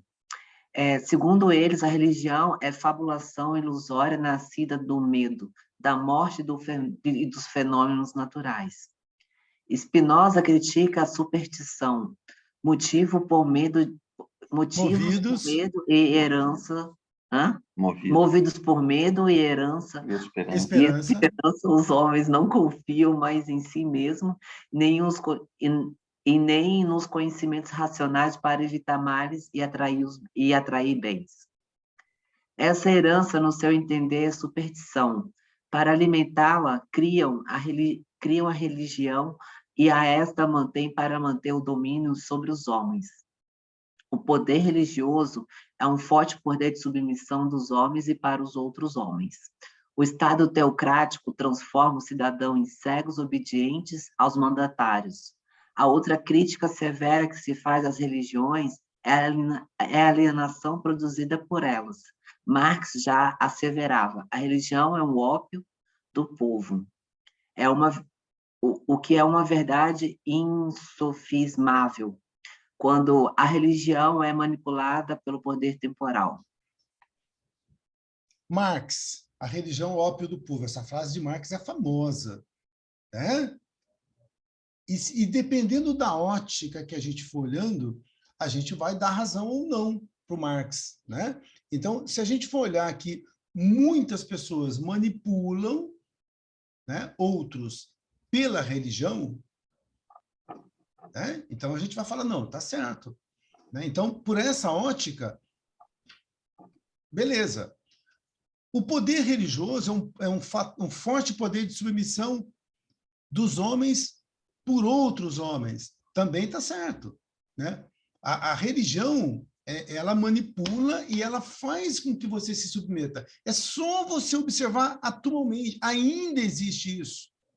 Tá? Onde existe fanatismo religioso, você vai ver pessoas submetendo pessoas e tendo um poder imenso, porque aquelas pessoas são seus seguidores, né? E, através disso, eles manipulam, conseguem dinheiro, conseguem prestígio, conseguem poder e faz com que aquelas pessoas façam aquilo que eles querem. O que o Spinoza vai dizer? Ele fala que os homens não confiam mais em si e nem nos conhecimentos racionais para evitar males e atrair bem. Entendeu? E aí ele vai dizer, né, que esse poder religioso é um fator de submissão. E muita gente fala que Spinoza é ateu. Spinoza é ateu quando eu vejo ele pelo meu olhar judaico-cristão. Mas o Spinoza, ele dá uma ideia de Deus espetacular, através do seu panteísmo, que nós já vimos, todo mundo lembra né, dessa imanência divina. Então, eu acho o Spinoza alguém deísta, ele é um deísta, não um teísta, um deísta, né, que, embora não falando muito de Jesus, como o cristianismo aprende, ele fala de um Deus imanente e de algo muito bonito. Então, o que a gente observa aqui? Que, apesar de todos esses defeitos, a religião ainda é muito interessante, vamos dizer assim, para todos, porque ela garante isso aqui, ó, respeito às normas, às regras e aos valores da moralidade estabelecida pela sociedade. Ela funciona, muitas vezes, como um freio. E será que nós já podemos caminhar sem esse freio? Ou a gente ainda precisa dela? Será que a gente tem, hoje, maturidade suficiente para caminhar sem esse freio? Não, eu não. Com exceção da Ellen, tem mais alguém que tem? Meu freio não precisa de religião, eu tenho a Ellen. Tem aí o freio, está atrás de você, né, Felipe? Então, as mulheres são os freios dos homens. Também, pelo menos aqui em casa não sei. Então, você vai ver o cara que fala assim, ó, eu não bebo uma cerveja, eu não bebo um vinho, porque é pecado. E o cara se empanturra de Coca-Cola. Que, se você perguntar para a doutora Gisele, ela vai dizer, olha, talvez a Coca-Cola faça mais mal do que um do que um cálice de vinho. Não, mas vinho não pode, porque se eu tomar vinho, vinho tem álcool, e se eu tomar álcool, eu vou para o inferno. Entendeu? Então, ela põe um freio nesse cara, muitas vezes. Então, não é eu não tomo porque isso me prejudica, e isso vai prejudicar meu corpo, vai prejudicar... Não, eu não tomo porque eu vou para o inferno, se eu fizer isso. Então, esse freio que a religião coloca, ele acaba sendo interessante para a própria religião, interessante para o governo, interessante para a sociedade, de uma certa forma. E esses caras aqui que saíram um pouquinho da caixinha, né, eles estão vendo algo, né, que aqueles que estão talvez um pouquinho à frente já conseguiram enxergar. Mas ela ainda é necessária, vocês concordam? Sim. E o seu conceito vai mudando com o tempo. Até porque existem religiões que são ainda muito austeras e outras que já são mais... que deixam você um pouco mais à vontade, como a própria doutrina espírita. E só lembrando, né, Carlos, ainda existem estados que são governados por religiosos. Né? Sim, sim. Eu acho que muito dessas críticas que está escrito aqui são ainda restício disso. Tá? E realmente era. Né? Hoje nós estamos sofrendo aí uma transformação, né? Que os exemplos que você deu de religião, hoje nós temos nas redes sociais. Então, você tem pessoas que têm um monte de seguidores, e tem um poder tremendo. E muitas vezes o que essa pessoa fala é considerado como verdade. Entendeu? Então, assim, e olha que a gente está na era da informação, é muito mais fácil hoje a gente conseguir confrontar, né, discursos e informação para que você tente chegar um pouco mais próximo da verdade. Então, eu acho que ainda tem muito, né, dessa carga histórica nesse texto, quando eu leio aqui. Tem. Pode falar. E aí eu acho que com o passar do tempo, né, da nossa evolução, a religião ela vai ser ela vai ser menos necessária, né? Ela vai ser mais Religare. Isso, mais uma conduta, vamos dizer assim, vai te abrir portas, né, para que você faça essa ligação, né? Algumas maneiras que as pessoas possam escolher para fazer essa religação, mas ela não vai ser algo que você vai seguir piamente, é assim que eu vejo. Hoje já está um pouco isso, né? E você vê religiões, você vê estados teocráticos, como você citou lá, Irã, e outros, né? É isso. E o Felipe teve lá na Índia, a religião lá é muito forte ainda na Índia, né, Felipe? E você vai ver outros lugares onde cada um já vai, né, tendo esse princípio moral. Então, à medida que a gente vai vendo essa evolução social, a religião ela perde no sentido de fazer com que eu siga suas regras e se transforma mais em religiosidade, né? Que é essa minha questão com Deus, né? Na questão moral. Pode falar, Felipe. Só que às vezes existe aí o que a gente imagina que está se deixando religião, na verdade o ser humano acaba trocando a religião por outros tipos de mitos que continuam fazendo esse fator agregador.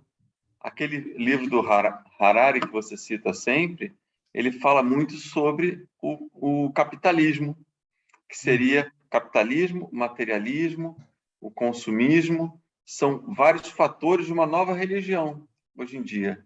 Em vez de você pegar todo mundo e montar um exército de pessoas para defender uma causa de uma religião, você tem um exército de pessoas indo todos os dias para o mesmo lugar, enfrentando engarrafamento, para poder trabalhar, para produzir sabe lá o que, para consumir sabe lá o que não interessa também, por simples uma crença de um mito capitalista, materialista de consumo.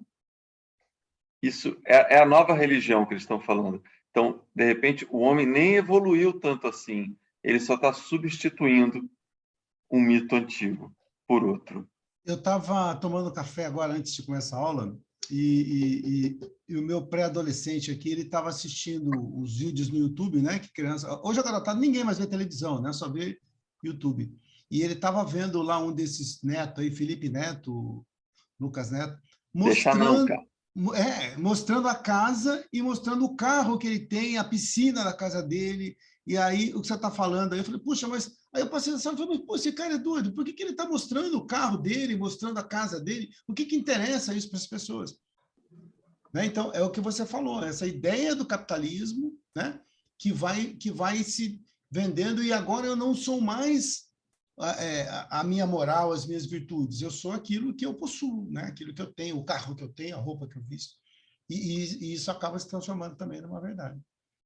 O Carlos, também tem a questão que o que o Felipe falou, muita gente usando física quântica, que fala para prosperidade, para poder falar atrair bens materiais, então muita gente está enriquecendo na internet, vendendo esse tipo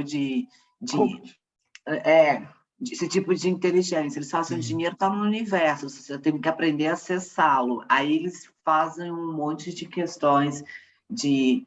você tem que ficar fazendo a visualização, você tem que perder suas crenças limitantes, aquelas coisas todas que a gente conhece, que não deixa de ser uma reforma íntima, mas é para poder... na prosperidade, só que a prosperidade para eles é questão financeira, eles usam para isso, você adquirir um carro, adquirir um bom trabalho, conseguir mais dinheiro, entendeu? De entrar um dinheiro do nada na sua conta, que alguém te deposita por alguma coisa. A quântica, física quântica. Depois você me manda o link. Me lembrou O Segredo, né? Aquele filme, livro, né? Que é mais ou menos O Segredo, isso. Tem o Segredo, mas o Segredo ele vem dividindo em várias etapas, né? Ele tem na saúde, tem não sei o quê, e aí tem uma parte da prosperidade. Ele se especializou nisso. E aí tem gente que é só especialista nisso, na prosperidade. Aí... Não, e o cara quer entender de física quântica, o cara quer entender de lei da atração. Isso. E quanta coisa bacana a gente poderia tentar, né, aprender e entender, mas aí é só o dinheiro, né? E um dia, eu acho que eu comentei com vocês, eu estava conversando com um grande amigo, e eu falei, cara, uma das coisas que eu aprendi na pandemia é que eu não preciso de tanto para viver. ele falou assim, eu preciso. Eu quero ter muito. Nossa. E aí eu falei, pô, bacana, já que você quer, paciência, né? Porque, assim, eu não estou dizendo que a gente tem que fazer voto de pobreza, que tem que ser Francisco de Assis, mas eu acho que chega um determinado momento que você fala, poxa, né, a vida tem outros valores. É claro que todo mundo quer ter uma vida confortável, tudo, mas, poxa, você fazer disso Mas um a busca objetivo de fictícia vida... que tem uma vida confortável. Exato! E o que é uma vida confortável? É. Né? E o que é uma vida confortável? De repente, será que eu preciso de, sei lá, de exageros, né? Então, isso vira não um meio. Esse sofá que você está sentado, a cadeira que eu estou sentado, ela não é um objetivo de vida, ela é um meio. Eu preciso do sofá para me sentar para ver TV ou para conversar com as pessoas, mas ele não é um objetivo da minha vida, assim como o carro não é um objetivo da minha vida. Né? O carro é um meio para eu atingir os meus objetivos. E hoje, uma dúvida muito grande que a gente tem, a gente não sabe qual é o nosso propósito de vida. Né? Então, qual é o meu propósito? Eu confundo o fim com o meio. Eu tenho... É. Não, falando sério, assim, às vezes eu fico pensando muito, assim, tipo, quando eu tiver na erraticidade lá, tipo, ó, seja onde for, espero que vá para um lugar bom, se não for, eu dou um jeito de sair, eu ficar lá o mais tempo possível, para não voltar tão cedo para cá. Eu quero ficar que nem o André Luiz, estudando. Mas aqui que é bom. Aí, não acho nenhum vídeo na internet que ensina isso. Pode falar, Marina. Você queria falar alguma coisa? Tem mais dica aí no YouTube que me falaram também. É como fazer os seus pais ganharem mais dinheiro. Ainda, hein, Marina? Esse é melhor que o meu. Não é, mas não é um vagabundo que não quer saber de trabalhar, quer que o pai ganhe mais, né? É matar o filho, porque o que a gente gasta com o filho, que só Jesus. Manda o link para nós depois, hein, Marina? Ô, Hélio, eu só tenho uma dúvida. Você tem que pensar mais que 8 horas por dia ou menos para ganhar esse dinheiro aí? Se for menos, vou ele começar fala a que achar que é depende da interessante. sua crença limitante. Ah, é? Aproveita. Quem que é próximo agora? Que virou o Felipe agora? Virou Felipe. A gente está terminando já. Acho que dá mais 2 tópicos e a gente termina. Mito e razão. Vamos seguir. Na maioria das culturas, a religião se apresenta como sistema explicativo geral, oferecendo causas e efeitos, relações entre seres e valores morais.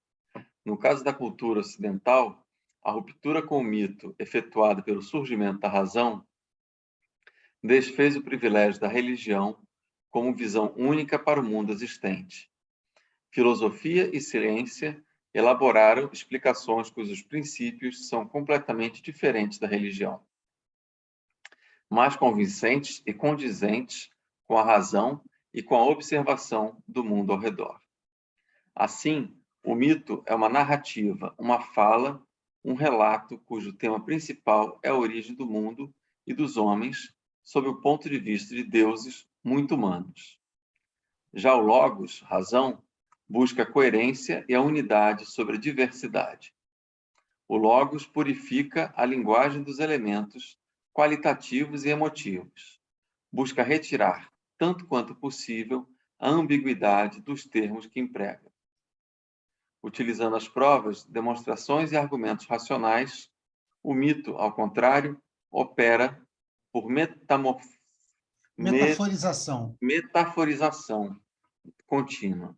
Isso é, uma mesma palavra ou conjunto de palavras tenderia a possuir um número imenso de significações. Aqui é fácil da gente resumir, né? Ou seja, a razão na cultura ocidental, por exemplo, fazendo com que a gente venha um pouco mais para o lado da ciência, para o lado racional das coisas, né? E isso tem princípios diferentes da religião. E aí, lembra daquele movimento pendular? Né? Então, a gente poder... Olha, aqui tem um pouco mais de sentido isso, e ali tem um pouco mais de sentido aquilo. Né? Que eu penso que também não dá para colocar todas as fichas em algo. Né? Então, por exemplo, o que a doutrina mostra para a gente, não que ela seja, mas é aquilo que a gente segue. Né? Então, por exemplo, é uma fé raciocinada, mas também vendo os valores, né, da ciência, os valores da razão, que todos eles são importantes, né, e que fazem com que a gente tenha os pés um pouco mais no chão, lembrando principalmente isso aqui, ó, causas e efeitos, relações entre seres e valores morais, que isso aqui é algo que não tem como a gente escapar. Ok? Pedro, o Fabiano pela minha janelinha aqui. Vamos lá. Conciliação entre filosofia e religião. Vários filósofos procuraram conciliar a filosofia com a religião. E destas tentativas, destacamos Kant, Hegel e Husserl. Concluíram, porém, que a consciência pode relacionar-se com o mundo de várias maneiras, tais como o senso comum, a ciência, a filosofia, as artes, a religião, de sorte que não há oposição nem exclusão entre elas, mas diferença.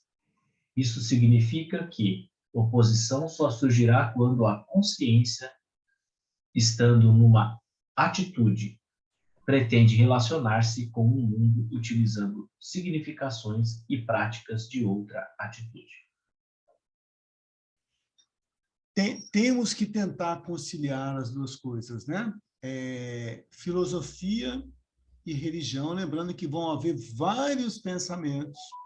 O Hegel é um dos caras que eu sou fã dele também. Eu acho esse cara fantástico. A gente teve uma aula muito bacana sobre ele.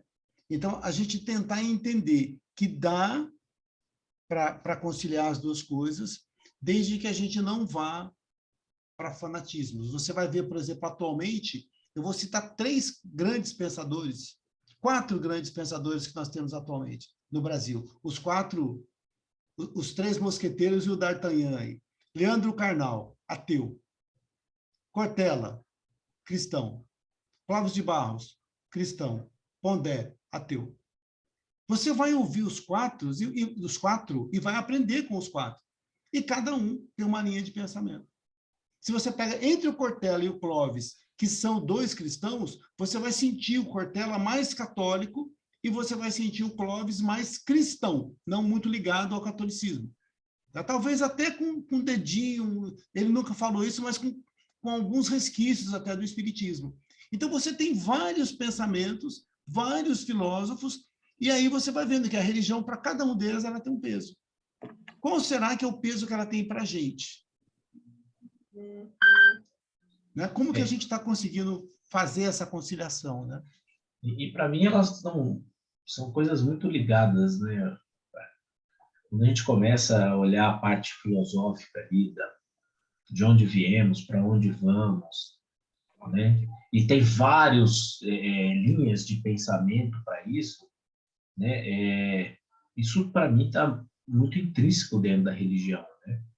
É uma das coisas ali que a gente acaba buscando, muitas vezes, dentro da própria religião. Então, eu acho que a ideia tem que ser mesmo estudar, procurar, né, essas linhas de pensamento, ver o que a gente mais se aproxima ou entende, né, de forma mais nossa mesmo, né? E eu acho que é isso, assim. Sem eu procurar o conflito, né? A gente tem que entender que uma coisa e outra, elas estão muito interligadas, pelo menos ao meu ver. Isso aí. Eu vou ler aqui a conclusão para a gente. Ao homem lhe foi dado o cérebro e o coração, a razão e os sentimentos, a ânsia do conhecimento e a fé. Portanto, a adoração a Deus citada por Jesus não se trata de uma fé cega, sem a utilização dos recursos por Deus disponibilizados, mas sim de uma veneração pelo entendimento da sabedoria divina existente na criação. Com isso, o homem busca se assemelhar à divindade e, com ela, participar dessa obra grandiosa e sublime. Ó, eu vou citar mais um pedacinho, olha aqui, ó. Portanto, a adoração a Deus citada por Jesus não se trata de uma fé cega, sem a utilização dos recursos por Deus disponibilizados, mas sim uma veneração pelo entendimento da sabedoria divina existente na criação. Então, isso passa muito por aquilo que a gente entende de Deus, né? Por aquilo que a gente consegue entender de Deus. Você falou, Maria, que o Karnal e o padre escreveram um livro e eu vi eu consegui ouvir alguma coisa a respeito desse livro. Aliás, eu li esse livro. Desculpe, eu li esse livro. E eles falam, e fica um livro muito bacana, muito interessante, que você tem o diálogo de um cristão e um ateu. E uma coisa, só para a gente fechar, me fixou muito nesse livro, que o padre Fábio de Mello fala que muitas pessoas são mais católicas do que cristãs. Entendeu? E eu às vezes, eu trago isso para o espiritismo também. Às vezes, nós somos mais espíritas do que cristãos. Cristianismo é religiosidade. Não o cristianismo em si, mas a proximidade com Jesus é religiosidade. Espiritismo, catolicismo são religiões. E elas podem nos afastar uns dos outros. O cristão, o sentimento com relação a Jesus, ele não nos afasta, ele nos une. Né? Então, é importante que a gente possa ter esses Maravilha. conceitos. A moral cristã, né, Carlos? O conceito da moral Maravilha. cristã. Beleza, gente? Tranquilo? Beleza. Passamos 15 minutinhos aqui, mas eu acho que... Aqui, tranquilo. Tranquilo? Pedro, manda aquele link da oração das 22. Não, eu vou fazer aqui para vocês agora, aqui na nossa vibração final, já deixo a vibração aqui. Hoje eu não estou lá. Segredo desse grupo aí do Pedro. Mas mesmo você não estando, manda o link para ele, que tem a vibração, não tem? Não, tem sim, tem sim. Né? Não, tranquilo. Não, estou brincando. Eu mando sim, pode deixar que a gente coloca aí. Ô, Felipe, quando o pessoal do grupo de pedal, né? A gente vai marcar pedal, vamos domingo, que a gente fica de tal hora até tal hora, tudo. Eu já digo, vou consultar os astros, né? Aí os caras vão pedir para a mulher. Que lindo, Pedro! Tá mandado mesmo. Manda o grupo do pedal também. Olha ela aí do lado! Não, só que os astros vai junto. Gostei da Ellen. Parabéns, viu, Ellen? Ó, eu vou contar um segredo para vocês. Eu e o Carlos, a gente cortou cabelo durante... Eu não sei se o Carlos corta ainda, com o Carlão, né, Carlão? Ele aposentou. Eu conheço o Carlão, surfista. É outro. Esse aí só é mais de roça mesmo. O Carlão, cabeleireiro, nosso amigo, é interessante que ele escreveu um livreto, né? O Jorge Reis, inclusive, musicou 3 músicas desse livreto. E antes da gente fazer uma oração final aqui, eu gostaria de falar um poema dele que é bem pertinente aqui a coisas que a gente falou hoje. Esse poema chama-se Alternativa. Começa assim, então. Sem um plano de saúde ao alcance do cidadão, não há ideia que mude o socorro na oração. Na empiro científica, encontramos o charlatão, sobre a mágica teológica, que é a nossa salvação. Santa Luzia é para os olhos, São Miguel as tentações, São Brás cura a garganta, Santa Ágata os pulmões. Contra a peste, São Sebastião, São Gonçalo o reumatismo, as doenças de crianças, São Cosme e São Damião. Santa Edwiges paga a dívida, Santa Rita, negócio amarrado, São Judas, causa perdida, Santo Onofre, mal olhado. Tem santo que cura ferida, a deles para todo mal, e a Santa de Aparecida atua na clínica geral. Muito legal, né?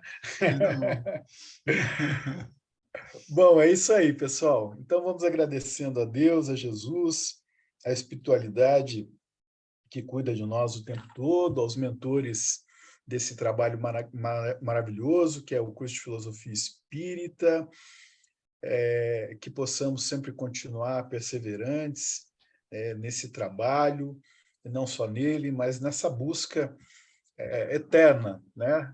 do eu, de Deus, enfim, de compreender na totalidade tudo que somos e tudo que temos ainda para fazer. Que o Pai nos abençoe muito e que possamos ter um fim de semana aí maravilhoso. Que o Pai sempre mantenha esses nossos professores aí, o Carlos, o Custódio, o Mauro, o nosso querido Ricardo Melo e muitos outros, né, que talvez eu não citei, mas que possa abençoá-los muito aí, que possa dar-lhes sempre perseverança nesse trabalho dessa escola e que muitos de nós, alunos aí, também possamos nos juntar aí para somar nessa escola que, como todas as outras obras cristãs, sempre precisam de trabalhadores. Que assim seja, graças a Deus. Obrigado, Pedro. Deixa eu só fechar aqui, eu vou fazer um convite para todos vocês. Eu vou jogar depois a escala do quarto livro, e eu penso que vários de vocês têm condições de tentar pegar uma aula para fazer. Tá? São aulas interessantes, e eu acho que todos vocês têm. Eu vou botar aqui, e aí eu gostaria que, espontaneamente, cada um escolhesse uma aula. Pode ficar tranquilo, que é mais para que a gente possa pegar um livro, dar uma pesquisadinha. Cada um escolhesse uma aula. Sim, de maneira super espontânea. Aí eu vou escolher. Senão ele escolhe pela janelinha. Eu vou jogar aqui, a hora que acabar no grupo, aí vocês pegam e aí a gente vai tentando alinhar para cada um poder fazer uma aula. Acho que vai ser uma experiência legal, uma vez que é o último livro. E eu vejo em todos vocês condições para isso, tranquilamente. E lembrando que a gente vai estar sempre aqui para ajudar, não no intuito. Eu não sei se vocês já repararam, mas geralmente quando são outros que vêm, eu procuro ficar bem quietinho, para não ficar dando muito palpite. Às vezes a gente não aguenta e fala um pouco mais. Mas no caso de vocês também, e só falar no intuito de ajudar. Tá bom? Então, eu vou jogar aqui, aí eu gostaria de ver a iniciativa de cada um aí para escolher o Vou consultar aí. Os astros. Para consultar os astros. Quem não... Olha, de repente... mas eu acho que todos têm. Eu não daria isso se eu não sentisse isso em vocês. Tá bom? Para não pegar o Apocalipse, né? Aí não, tem umas aulas muito interessantes. Agora, esse livro ele vai falar de várias religiões. Tá? Então, vai falar sobre as religiões pentecostais, evangélico, cristianismo, umbanda, as religiões afro. Então, vai ter várias... Tá? Aí, dão uma olhadinha. E eu vou mandar um livro também para vocês no Word, esse livro que eu tenho aqui, que aí dá para vocês terem uma ideia também do conteúdo. Beleza? Beleza, cara. Bom final de semana para todos. Boa noite. Obrigada, e até a semana que vem. Até Fica com Deus. É, Melhoras aí, Marina, para você e para a família, viu? Boa noite. Já está lá o link, Tchau. Cuidem-se. Tchau, tchau. Tchau. Tchau. Acabou.